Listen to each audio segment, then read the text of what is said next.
Welcome back to Spa, everyone. Qualifying 2 now underway for round 6 of the 2020 Euroformula Open. My name's Chris McCarthy. Pleasure to have you along with us at Spa this morning. We've just had the International GT qualifying. We had Euroformula out first thing this morning. We've just finished International GTs and now we go green for Euroformula qualifying 2. 3 races for Euroformula coming up for you this weekend. This will set the grid for the first race tomorrow morning, which will be at 11:25. As ever, alongside me is Elliot Wood. Elliot, I think let's start by reflecting on what we saw earlier. It was Lucas Dunno who took pole position from Yifei, Cameron Daz, Nicolas Cruton, Benjamin Pedersen with a fantastic performance to finish 5th on his debut. Then we had Andreas Essner, Glenn Van Berlo, Ido Cohen, Zane Maloney, Rui Andrade, Louis Foster, who enters this round in place of Ayrton Simmons, and Alexandre Bardignon, Manuel Maldonado, Sebastian Essner. Sadly, Matthias Luton had an incident which brought out the red flags, and those red flags were really what changed the session. It caused a, when the red flag went out with 3 minutes and 41 seconds on the clock, it meant we had a one-lap shootout at the end, and in my opinion, more change than what I thought would change. Definitely, yeah. It was. I didn't think anything would really change, but all of a sudden, I mean, Louis Foster was 5th, he ended up 11th. Yeah, we had none of the kind of games we've seen so far this season in qualifying, with drivers kind of messing around with each other trying to get slipstreams. On that final lap, it was just go as quick as you can, get a lap in. Yeah. And that meant we got a very mixed up result compared to what we'd seen earlier in the session. Yeah, it was huge changes. I mean, Cruton was 9 seconds slower because he hadn't done a proper lap, and then he went up to 4th on just one. He had one lap to do it. Went straight up to 4th. We've had drivers coming straight back in again, so installation type laps for them as they come back into the pits. But everyone else still out there. Yifei leads the championship and leads the way on circuit as he goes off on his first flying lap. Lucas Dunno in chase. Those two are going to form the front row for the first race later. As I said, this will set the grid for the second race of the weekend, which will be tomorrow at 11:25. The fastest time earlier was 2:09.533. So once we start hitting that 2:10 mark, that's when we're really getting up to speed, although it's going to be a slightly more rubbered-in track than what we had earlier, a warmer track, because Euroformula was the first thing out this morning here at Spa. Then we had French F4, then we had our International GTs. We've also had the Porsche Carrera Cup go out there as well, so we've had now 4 sessions in total here at Spa before this one. So I'm expecting the times probably to be a little bit quicker as we see Yifei go through. No Name continues his incredible form this season, but it was not on the top step at Mugello, was he? It was Lucas Dunno and Ben Barnico who won there. Yeah, and Ben Barnico isn't here this weekend. Carlin back down to 2 cars with Zane Maloney and Ido Cohen. But the reason Barnico was brought in was kind of help with setup development and get in a direction which worked for both their drivers. And in qualifying, both of them did look very quick. Kind of got caught out by the red flag. They didn't improve at the end, and then Maloney had a lap time removed at the very end of Q1. So they're both further down the order. But we know they've now got the single lap pace to challenge at the front here, to challenge the Crypto Tower Motorpark drivers. So we should have maybe even like a 6-car battle for pole here. Yeah, I mean, Carlin have got 2 drivers in the first year at this level. You know, they both come from F4, their drivers. So Ben Barnico, who proved in FIA F3 at Silverstone when he jumped in the car there, proved how quick he is at this level. One thing we did have earlier was a lot of deletions of laps. Now, we had a lot of track limit penalties. When I say track limit penalties, it doesn't drop them down the order post-session, it just deletes that lap time from them. Running wide at corners, like we see in the background there, for example, the drivers have got to be careful, because we saw Zane Maloney go up to 3rd, then his time got deleted after the session when he was in the pits, and he dropped straight down to 9th place. So you've got to be really careful on your flying laps and play by the rules, if you like, to because if you go wide at one corner, you've lost 2.5 minutes almost to your session. Yeah, it's more costly here than any other circuit, and especially so because when it was really cold this morning, the number one place that you'd be having these track limits errors was at Lacombe, and the reason because of that was because you had no temperature in your tyres or your brakes after the long Kemmel straight. Now we're in slightly warmer conditions now, and as we approach midday, that should be less of an issue, but it won't stop it being a total non-issue. As we've seen Matthias Luton go up to 10th place. Luton was the person who did bring out the red flags. This is his first ever Euroformula race, first ever kind of junior single-seater race at this level. He's only done a few kind of weekends in racing, I guess, in car racing. So this is a big weekend for him. He's been kind of testing all year ahead of him. Yeah, we haven't seen his true potential just yet. He did a 2:14 earlier. He hadn't done a lot of flying laps though. He was still getting himself up to speed when that happened, the DriveX driver. So let's see what he can do in this session. As in the pits are Maldonado and Andrade. Earlier we had a few drivers that decided they wanted to wait for the kind of second half of the session before making their first big appearance. And Maldonado has done a couple of laps, Andrade one, and they are both currently in pit lane. This is Nicolas Grooten, who we talked about earlier. Very consistent so far this season, the most consistent of anyone in a way. He's finished inside the top 10 in every single race so far this season. That's helped him to 4th, just 5 points behind Andreas Essner now. He is currently chasing down Zane Maloney on track as they hit the brakes for the chicane. And we are still getting up to speed. 2:10.8, 2:10.5 for Yifei. So we are now starting to get towards what would be provisional pole times. We're about a second off the times we had earlier. And we've just had Lucas Dunner, I believe, have his best lap to lead, so he's going to drop from 4th down a few spots. And car number 8 as well, that is Benjamin Pedersen.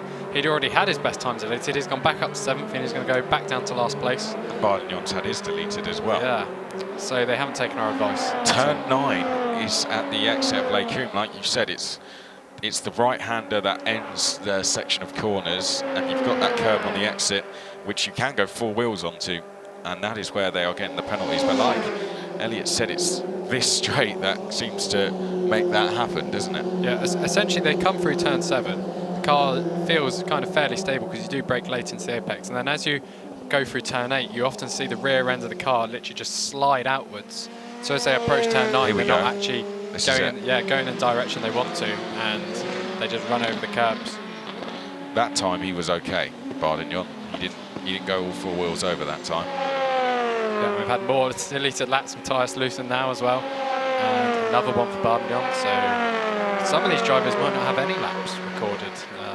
Keep on going at this. Yeah, they've got to be careful. You've got to be careful. I think you have to get 1 lap in where you don't, you pushed almost to 90%, avoid any track limit penalties, and get the 1 lap in.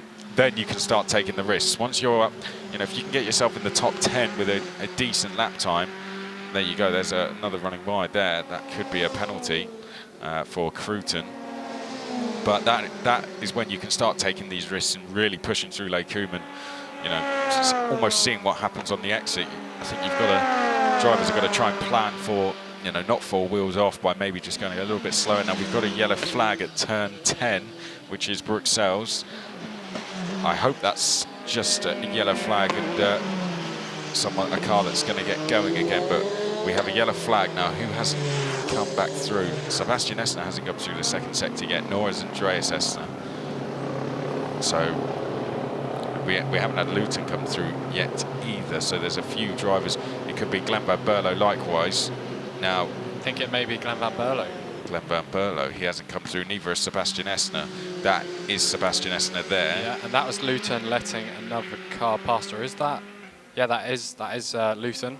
So Glenn Van Berlo is missing, basically, and that might be the yellow flags. And now you can't go quicker through that sector because you've got yellow flags. So that is why I think, even though we probably would have seen drivers come in at this stage anyway, there's no point going round, is there really?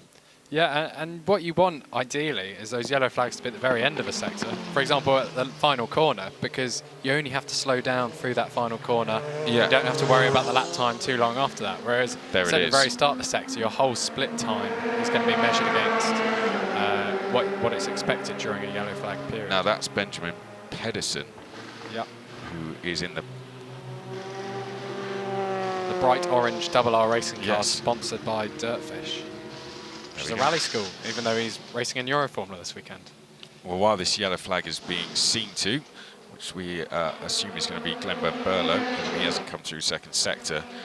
We had a look at Ido Cohen there. This is Nicholas Cruton's crew going to work, the Team Motor Park squad. He's leading the rookie standings at the moment, is Nicholas Cruton. I'm sure he'll have his eye on securing that title, as this is Sebastian Essner, I think, going a little bit wide, and that was a good save in the end, actually. That could have been a lot worse, because that is a section of gravel there that just drags you off, and once you're in that, it's very hard to get out of. Confirmation, by the way, is Glenn Van Berlo that has stopped at turn 10, but the car has been retrieved, and we now have a green flag, so I'm not sure if we're going to be seeing Glenn Van Berlo anymore, sadly, but the green flags are waving. He is in second with a 2:10.7. That time in this morning's session would have put him 9th, so he's at least got a flyer on a bank on the board if we don't see him again. As we now have green flags, we're going to start to see everyone going back out there again. This is the number 99 of Rui Andrade. Maldonado is out on track, Matthias Luton is out on track, Nicholas Cruton has just left. Everyone else is still in the pits, but that pit lane is underneath where we are based in the commentary box. Here's Glenn Van Berlo. This was coming into the final chicane. This was probably the run, the final chicane that led him to set his personal best lap, which put him second, and got a little bit loose through there. But I think that's how they have to set the cars up, to be a little bit of a handful through the slow corners. Yep, you need a bit of movement to essentially be quick, and obviously more movement actually generates more heat in the tyres, even if it's being applied kind of laterally, which, you know, isn't going forwards. Right. It's still putting heat in the rubber, and that means it's going to stick to the surface a little better. Right. Although if it's sliding left, it clearly isn't sticking, but you know, the science is there somewhere, and the driving is too, as well. We've got to remember that Glenn Van Berlo is a rookie and had never done a lap round here before yesterday, so like all the rookies out there, he's just trying to get used to driving around this place. It's not an easy place to learn. It's a long place to learn. It is. Although I guess Kemmel Straight doesn't take too much learning. No. It's just a long straight bit. But at the same time, the rubber is laid down kind of not in a straight line, because drivers do swerve left and right along it to maintain temperature. Cruton is getting ready for a flyer here, just bringing the tyres up to temperature slowly. There's still a lot of time left. Over 11.5 minutes still remaining. Everyone is currently, most drivers are currently out on an out lap. Essner, of course, had that small moment coming through Stavolo. He's in the pits, and he now goes out as well. So other than Matthias Luton, everyone is out on circuit, albeit on an out lap or just about to start, just about to go on a flyer, like Nicholas Cruton is. He's coming up to the line now. Now, will we see? I mean, they proved that in the first qualifying session that with one warm-up lap, they can go straight for it and get their fastest times. But usually, is the process a little bit longer?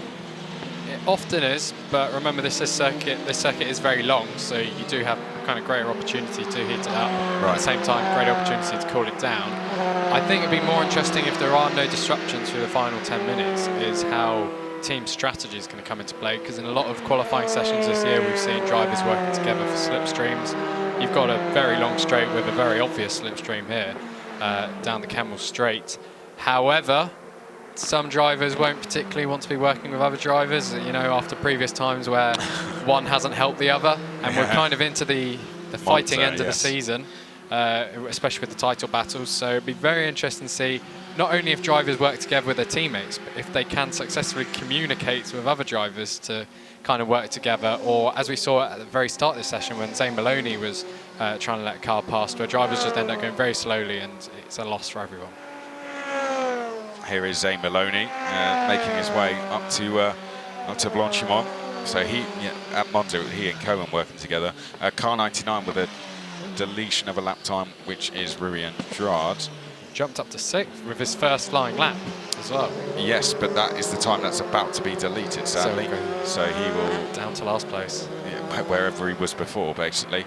We're starting flyers now. Let's keep an eye on sector time. Zane Maloney comes across the line to start his first flying lap of this second half of the qualifying session. There we go. We had 2 drivers swapping round there. Manuel Maldonado has gone through, and we've had a big improvement there. That looks like Sebastian Esner has just gone up to 5th place.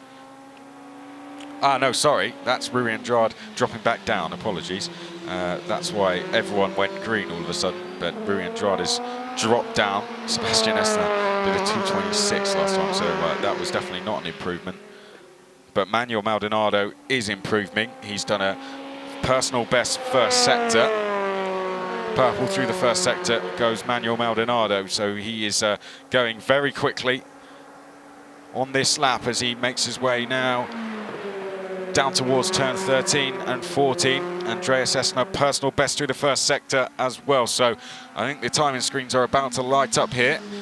These two currently the only 2 improving, but Manuel Maldonado once again improving. He's going very quickly. He's done a purple through the second sector as well, Manuel Maldonado. So he could be challenging for pole position here. 2:14.040 is the time to beat. 2:09.5 was the pole time from earlier. 2:09, and he would be right up the grid with Maldonado. That's, I think, what he's going to be aiming for here as he comes in towards the final chicane. Let's see what he can do. He's currently 13th, hasn't done a proper flying lap yet, so this will be his first as he comes out of the final corner, makes his way up to the start-finish line. Maldonado goes to the top, 2:10.001, and that is provisional pole position for Manuel Maldonado as he goes through La Source. As long as the lap time is okay. Of course, we've been getting excited about a lot of lap times to see them deleted. Oh dear, this isn't good, Elliot, is it? Queue of cars going into the final corner. Who's at the very front? Well, this is Lucas Dunner. He's kind of away from it, but behind it is very busy as we'll see them now coming out of the final corner. See them probably at the commentary box. Oh, blimey, yeah, there is a long queue here of they cars. are. Yeah, they're just trying to... And the teams are almost climbing over the pit wall as well, waving the boards. They're not particularly happy with it either. Yeah. Cameron Daz sits 4th, qualified 3rd earlier, so currently a good start to the weekend for him. Glenn Van Bolo is still 3rd, but I suspect he's going to start dropping down the order very shortly. Maldonado has backed off on this lap, by the way. He's just went fastest. He's now, I think, going to do a cooling lap, and then he'll go for another flying lap. We look at Cameron Daz, who now turns in towards Lecoum. Not going quicker on this lap, but it was still a very good sector for him, 38.8, as we now see an improvement from Nicolas Cruton. He's just gone up to 4th place, 2:10.932 for Cruton. Good lap time for him. His lap time earlier was a 2:10.078, so there's still more time in that car, I reckon, as Cameron Daz now makes his way down towards Pouon. Ido Cohen improving. We also have Foster improving, Maloney improving, Bardignon is improving, as is Benjamin Pedersen and Sebastian Esner. Pretty much everyone outside of the top 5 is going quicker through the first sector. We are looking at British driver for the British team, Louis Foster, just out of picture. This is Bardignon now, who is also improving as well. It's gone very quickly through the first sector. In fact, has Alexandre Bardignon quicker than anyone else out there on track, as Rui Andrade goes up to 3rd place, 2:10.507, and Alexandre Bardignon set to potentially challenge that here, Elliot. Yeah, that's a pretty great lap by Rui Andrade as well. Personal best in all 3 sectors. Lucas Dunner's coming to the end of the lap. He was quickest of all in the second sector the first time round. He's currently down in 14th place. I'd expect him to come up at least into the top 3 here. Here he goes. He's about to cross the line. He goes on pole position by over half a second as well. And we've got Bardignon just coming out the final corner as well. Going to see what lap time he sets. And Yiffiye's actually responded. He's gone quickest. Zane Maloney's now 2nd. Lucas Dunner 3rd. Cameron Pascal Bardignon's 11th now. He's jumped up to. Oh yeah, our timing screen's changing way too quickly. Yeah. He's gone down to 13th, so he's improved on his lap. Improved, yeah, that was it. Basically, everyone improved. Out now, Lucas Dunner is third, but he won't be there for long, unfortunately. He's had a lap time deletion. In fact, even with his lap time deletion, he stays in third place. So it's a previous time that's been deleted for him. He did a 209.433 last time. That's not the time that has been deleted, or is it? Yes, his quickest has been deleted. Apologies. So yeah, he's gone down to 14th, Lucas Dunner. That time that we were following, he's now tumbled down the order. What a shame. He's got to do it all again, and we pick him up here, and he's once again going quickest. So he's making it hard for himself, but so far Lucas Dunner's responding. Cameron Daz has just gone quickest of anyone.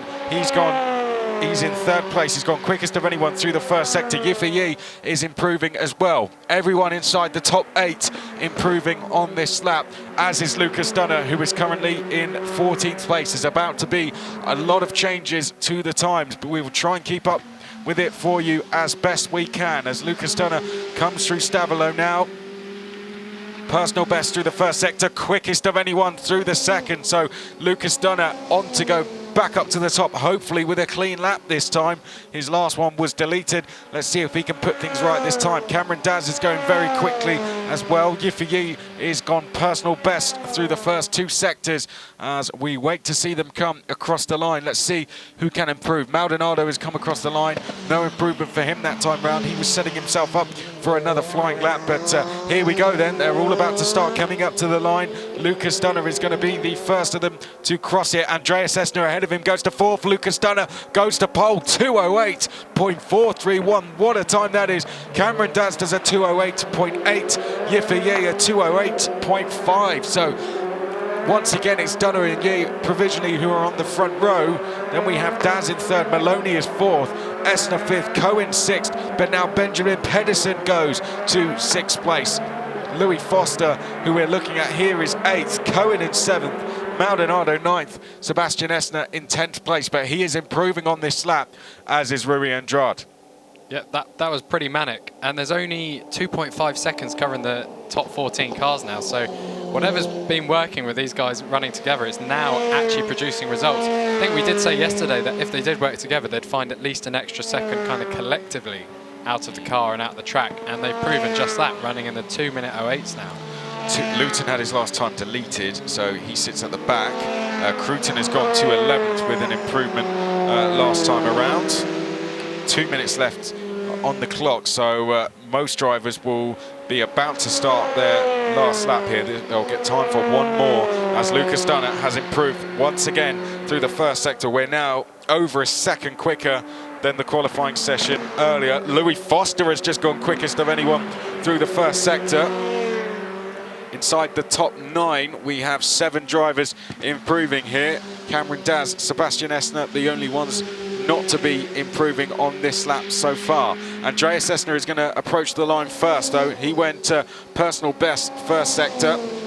Pretty good second sector as well for him. So let's see if he can improve. Yiffy has gone personal best through the first 2 sectors. Lucas Dunner has gone slower though, so I'm not expecting we'll see an improvement for him on this lap unless he can do a very good third sector. Louis Foster looks set to improve though. As up to the line we're about to go then. I think we're going to see Andreas Essner first as he rounds the final corner, makes the run to the start-finish line. Does he improve? Andreas Essner across the line? I don't think so. Lucas Dunner goes across the line, no improvement for him. Who's going to be next then? We've got the likes of Louis Foster. We pick him up now. Yiffy is going to cross the line, improve, but not pole position. Let's see what Louis Foster can do as he approaches the line now. He goes to 5th. Well, that's where he was earlier before the red flags came out. So Louis Foster up into 5th place there. Sebastian Essner improved in his time last time around, and he's going quicker this time around as well. We're waiting to see him come up to the start-finish line. Sebastian Essner did a personal best through the second sector. Let's see if he can improve. We look at Andreas Essner and now Lucas Dunner. Sebastian Essner crosses the line does not improve though, and the checkered flag is being prepared. Everyone now on the final laps, your top 10 then: Dunner, Yee, Daz, Maloney, Foster, Esner, Pedersen, Cohen, Maldonado. Just 200ths, Elliott, between the top two. Yeah, brilliantly close between these two again. There's a big gap in the points. They're clearly evenly matched. Nicholas Cruton, first drivers across the line, 2 minute 10.121 is an improvement. Only 1.69 seconds back from pole over a circuit this long. You know, this is very close. Esner hasn't improved, but he did just cross the line before the checkered flags come out. Zane Maloney, quickest of anyone in the first sector. He's currently in 4th. Who else is he running alongside of on track? He might have had a slipstream down the Kemmel Straight there. Well, he is improving. He's the only one that's improving on this lap so far. Everyone else is going slower. I say they're going slower. And I think he's behind Cameron Dassis, so he would have got Cameron Dass's toe. Whether that will help running in his dirty air through the second sector, well, Dass has slowed. That's possibly going to cost Maloney there. Well, Dass has slowed, pulled out the way. Let's see, Maloney comes through the second sector, and he has gone slower, unfortunately. So I'm not sure we're going to see an improvement from Zane Maloney here. He'll probably take it to the line. Maldonado improves, goes up to 10th place. He crosses the line. He's the 3rd driver to take the flag. Rui Andrade has bailed out and come into the pit lane. The checkered flag is waving. Is Lucas Dunner going to take 2 poles out of 2 here at Spa? Andreas Esner crosses the line. Lucas Dunner, no improvement, but he is at the top already as he goes across the line to take the flag. More drivers coming into the pits. No improvement from Zane Maloney, so Daz did affect him there. Yiffy Yee comes into the pits, as does Cameron Daz. Louis Foster crosses the line. No improvement. What about Sebastian Esner and Benjamin Pedersen? They come up to the line now. Pedersen goes to 7th, so an improvement from him and a very, very good result for the driver on his very first weekend in the championship. Yeah, a great turnaround for Louis Foster as well, because he only recorded, I think, 5 laps in total yesterday. Qualified well prior to the red flag this morning, and now he's 5th on the grid for race 2. This is literally his first day in the car pretty much, so a brilliant job. And a brilliant job by this man here. His 5th pole now of the season. Lucas Dunner takes pole position, 200ths ahead of teammate Yiffy Yee. Cameron Daz, 3rd place, another good performance from him. It's exactly the same top 3 that we had earlier. Zane Maloney 4th, that's the kind of form he showed at the very first round of the season. Brilliant from the driver from Barbados there to finish in 4th place. And 9th place he was earlier, so 2 results inside the top 10. Brilliant job from Louis Foster to jump into the car this weekend and qualify in 5th place.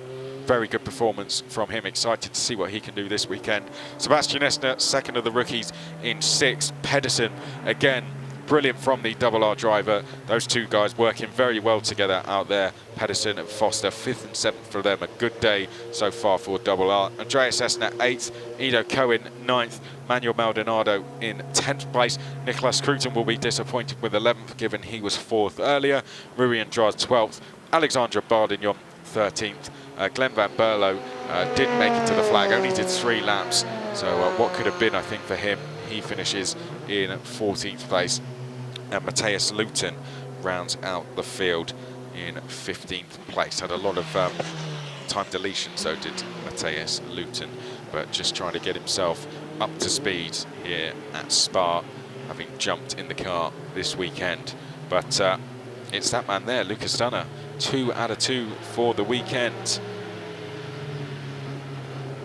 Been a brilliant day so far for him, and looking at the lap times, it's going to be a great battle between he and Yiffy Yee. Cameron Daz only 4/10 back, so you know, you make that up easily in the toe. Likewise, Zane Maloney, 7.5 back. That's not a lot round here at all. So I think we're going to have a very close race here, really. Yep, and I remember last year we had an exceptionally close race between 2 Moto Park teammates at the very front of the field. That ended in tears for both of those drivers. I hope it doesn't this time, but if it's anywhere near that close, it's going to be a thriller. Lucas Dunner jumps out the car. A pole sitter once again today. I'm sure we'll be hearing from him shortly. Yeah, he's already scored 2 points this morning, so more than infinite time more than anyone else. Very true. They all count, don't they? The points that you add up there for getting pole position, they count towards the end of the season. Lucas Dunner, pole position. There's Zane Maloney, finished in 4th place. He'll be very happy with that. 9th place, he'll have a little bit of work to do in the first race, but he's given himself a great chance at a podium in the 2nd race, starting on the 2nd row. So your pole sitter then, it is the number 69, Lucas Dunner, the Crypto Tower Racing driver. 2 poles here at Spa, 5 now for the season as well. And Lucas Dunner will lead us at race 2 tomorrow morning. Let's have a chat with him now. Lucas Dunner, a long time no see. Qualy 2 is yours too. You have found the way today. Yeah? Yeah, till now it's working really good. 2 times pole. The gap is really close to Ify for the 2nd time again now. So it's not that we're in the comfort zone and just driving around. It's really every con on the limit. And also the team does a great job till now for both quali runs. And yeah, feels good, but we still have one more thing to do today. That's the race 1. So I'm looking forward to it. And yeah, till now I'm really happy. Good start of the day. All the best. Thank you very Thank much. you. That's it from myself and Elliot in terms of qualifying here at Spa. We go racing for the first of 3 times at 4:05 local time here in Belgium. We'll see you then.